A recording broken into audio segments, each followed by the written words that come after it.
اس سے پہلے کہ میں سورۃ العصر کے بارے میں کچھ عرض کروں، چند باتیں تمہیدی طور پر جان لیجیے۔ نمبر ایک، یہ قرآن حکیم کی مختصر ترین صورتوں میں سے ہے۔ صرف 3 صورتیں قرآن کی ہیں جو 3 آیات پر مشتمل ہیں: سورۃ العصر، سورۃ الکوثر، سورۃ النصر۔ 3 سے کم آیات پر کوئی سورت مشتمل نہیں ہے، تو 3 سب سے چھوٹی صورتوں میں سے ایک سورۃ العصر ہے۔ نمبر 2 یہ کہ یہ قرآن حکیم کی اولین صورتوں میں سے ہے۔ قرآن کا اسلوب یہ ہے جو سورہ ہود میں بیان ہوا: کتاب احکمت آیاتہ ثم فصلت من لدن حکیم خبیر۔ یہ ایک ایسی کتاب ہے کہ جس کی آیات پہلے محکم کی گئیں اور پھر ان کی تفصیل بیان کی گئی اس ذات کی طرف سے جو حکیم اور خبیر ہے۔ ابتدا میں قرآن مجید کی چھوٹی چھوٹی صورتیں، لیکن یہ چھوٹی چھوٹی صورتیں مضامین کے اعتبار سے، حکمت کے اعتبار سے، ہدایت کے اعتبار سے اس محاورے کے مانند ہے کہ دریا کو یا سمندر کو کوزے میں بند کر دیا جائے۔ تیسری بات یہ کہ یہ قرآن حکیم کی جامع ترین صورت ہے۔ میرے انداز بیان کو پہچانیے، پہلے میں نے کہا یہ قرآن مجید کی مختصر ترین صورتوں میں سے ایک ہے، پھر میں نے عرض کیا یہ قرآن حکیم کی اولین صورتوں میں سے ایک ہے، اور اب میں کہہ رہا ہوں یہ قرآن حکیم کی جامع ترین صورت ہے۔ قرآن مجید کا موضوع ہے ہدایت۔ الف لام میم ذالک الکتاب لا ریب فیہ ھدی للمتقین۔ رمضان مبارک کی عظمت کے بارے میں بیان کیا: شہر رمضان الذی انزل فیہ القرآن ھدی للناس وبینات من الھدی والفرقان۔ قرآن سائنس کی کتاب نہیں ہے، اگرچہ سائنٹیفک ریفرنسز قرآن میں ہیں۔ قرآن تاریخ کی کتاب نہیں ہے، قرآن فلسفے کی کتاب نہیں ہے، یہ کتاب ہدایت ہے، فکری ہدایت، عملی ہدایت۔ اور وہ ہدایت جو ہے اس سورہ مبارکہ میں مختصر ترین الفاظ کے اندر سمو دی گئی۔ چنانچہ میں یہاں آپ کو امام شافعی رحمۃ اللہ علیہ کے 2 قول سنانا چاہتا ہوں جو اس سورہ مبارکہ کے بارے میں ہے۔ آپ نے فرمایا: لو تدبر الناس هذه السورة لوسعتهم۔ اگر لوگ صرف اس ایک سورت پر تدبر کریں، غور کریں، سوچیں، فکر کریں تو یہ ان کی ہدایت کے لیے کافی ہو جائے۔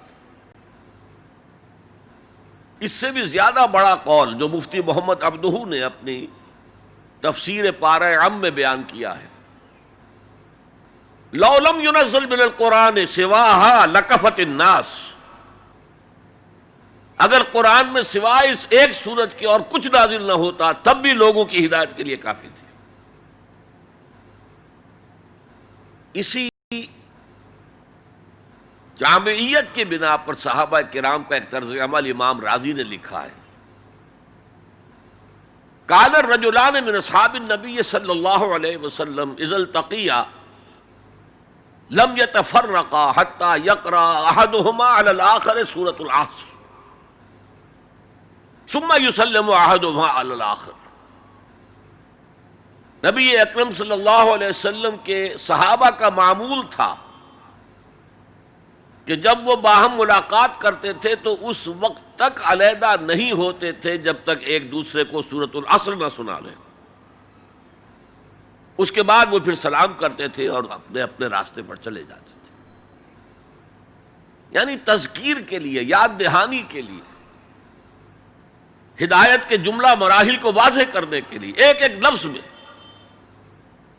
یہ سورہ مبارکہ جو ہے واقعتاً اسی کی مثال ہے کہ سمندر کو کوزے میں بند کر دیا گیا۔ ایک اعتبار سے یوں بھی کہا جا سکتا ہے کہ یہ قرآن حکیم کے مضامین کا انڈیکس ہے۔ قرآن میں کچھ تاریخی واقعات بیان ہوئے ہیں، کچھ ازل کی باتیں بتائی گئیں، آدم کی تخلیق کا مرحلہ بتایا گیا، آدم و ابلیس کا قصہ بیان کیا گیا، پھر بہت سے انبیاء کے حالات بیان کیے گئے، پھر ہمیں آخرت کی خبریں دی گئیں۔ ان سب کی طرف اشارہ ہو گیا والعصر، زمانہ گواہ ہے، ان الانسان لفی خسر الا الذین آمنوا۔ اب یہ ایک بہت بڑا عنوان ہے قرآن کے مضامین کا، بہت جامع عنوان، آمنو، کن کن چیزوں پر ایمان، کس انداز میں ایمان، یہ تشریح قرآن میں ملے گی آپ کو مکی صورتوں کے اندر۔ وعملوا الصالحات، تیسرا مضمون کیا ہے؟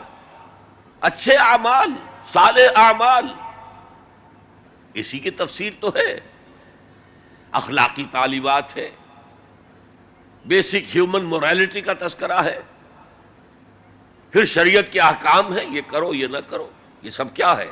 عمل صالح کی تفسیر ہے۔ وتواصوا بالحق، یہ کیا ہے؟ یہ مختلف عنوانات سے قرآن مجید میں مضمون آیا۔ کہیں اس کو کہا گیا امر بالمعروف نہی عن المنکر، کہیں سے کہا گیا ادعو الی سبیل ربک، اور اس کے اوپر مفصل مضامین ہے۔ اور وتواصوا بالصبر، مدنی صورتوں میں جبکہ جنگیں ہو رہی تھیں تو صبر کی جو تلقین آئی ہے، جس طرح سے آئی ہے وہ آپ کے علم میں ہے۔ تو یہی تو مضامین ہے نا قرآن کے۔ تو گویا کہ سورۃ العصر جو ہے مضامین قرآن کا ایک جامع انڈیکس ہے۔ چوتھی بات یہ نوٹ کر لیجئے کہ یہ کلام انتہائی مؤکد ہے، نہایت تاکیدی ہے۔ پہلے تو اللہ قسم کھا رہا ہے، اللہ بغیر قسم کھائے بھی کوئی بات کہے تو مستند ہے ان کا فرمایا ہوا، لیکن تاکید کے لیے والعصر، زمانے کی قسم کھائی۔ ان الانسان لفی خسر، ان تاکید کے لیے، لفی لام پھر تاکید کے لیے، خسرن تفخیم کے لیے، معمولی خسارہ نہیں، 1000 2000 لاکھ 2 لاکھ کروڑ 2 کروڑ کا خسارہ نہیں، بہت بڑا خسارہ، تاکید کی انتہا ہے۔ هي الحلقات تحفظني بآيات من القرآن، هي الحلقات تملأني بحب المصطفى